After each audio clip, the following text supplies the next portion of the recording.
Hi viewers, ಇವತ್ತು ದಿಢೀರಾಗಿ ಮಾಡೋ ಸಾಂಬಾರನ್ನ ನೋಡೋಣ ಬನ್ನಿ. ಹಾಗೆ ಇದಕ್ಕೆ ಈರುಳ್ಳಿ ಟೊಮೆಟೊ ಇದ್ರೆ ಸಾಕು. ಹಾಗೆ ಇದಕ್ಕೆ ಕರೆಂಟ್ ಕೂಡ ಬೇಕಾಗಲ್ಲ. ಚಾಪರ್ ಇದ್ರೆ ಸಾಕಾಗುತ್ತೆ. ನೋಡಿ, ಮೊದಲಿಗೆ 2 ಈರುಳ್ಳಿ ಹೆಚ್ಚಿಟ್ಕೊಂಡಿರೋದು, ಅದರಲ್ಲಿ ಅರ್ಧ ಈರುಳ್ಳಿನ ಹಾಕೋಬೇಕಾಗುತ್ತೆ.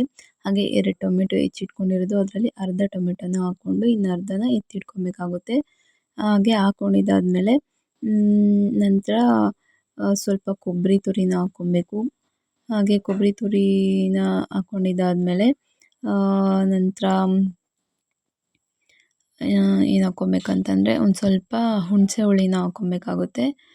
ಹುಣಸೆ ಹುಳಿ ಹಾಕ್ಕೊಂಡಿದ್ದಾದ್ಮೇಲೆ ಒಂದು ಅರ್ಧ ಸ್ಪೂನಷ್ಟು ಖಾರದ ಪುಡಿ, ಹಾಗೆ ಒಂದು ಚಮಚದಷ್ಟು ಧನಿಯಾ ಪೌಡರ್, ಹಾಗೆ ರುಚಿಗೆ ತಕ್ಕಷ್ಟು ಉಪ್ಪು, ಹಾಗೆ ಅದನ್ನು ರುಬ್ಬೋದಕ್ಕೆ ಎಷ್ಟು ಬೇಕೋ ಅಷ್ಟು ನೀರನ್ನು ಹಾಕ್ಕೊಬೇಕು.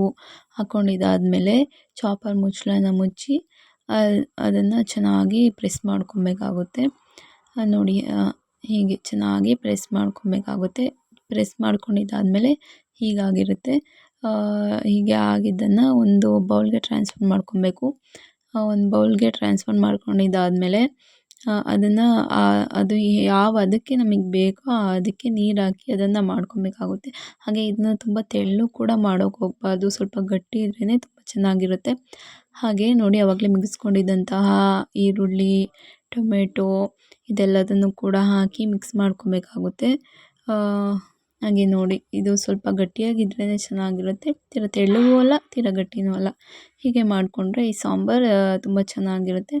ಹಾಗೆ ನೋಡಿ, ಹೇಗೆ ದಿಢೀರಂತ ರೆಡಿಯಾಗೋಗುತ್ತೆ. ನೀವು ಒಂದ್ಸಲ ಟ್ರೈ ಮಾಡಿ ನೋಡಿ. ಹಾಗೆ ತುಂಬ ಚೆನ್ನಾಗಿಯೂ ಕೂಡ ಇರುತ್ತೆ. ಓಕೆ ಫ್ರೆಂಡ್ಸ್, ಪ್ಲೀಸ್ ಲೈಕ್ ಮಾಡಿ, ಶೇರ್ ಮಾಡಿ, ಸಬ್ಸ್ಕ್ರೈಬ್ ಮಾಡಿ. Thank you. ಪ್ಲೀಸ್ ಸಪೋರ್ಟ್ ಮಾಡಿ. Thank you.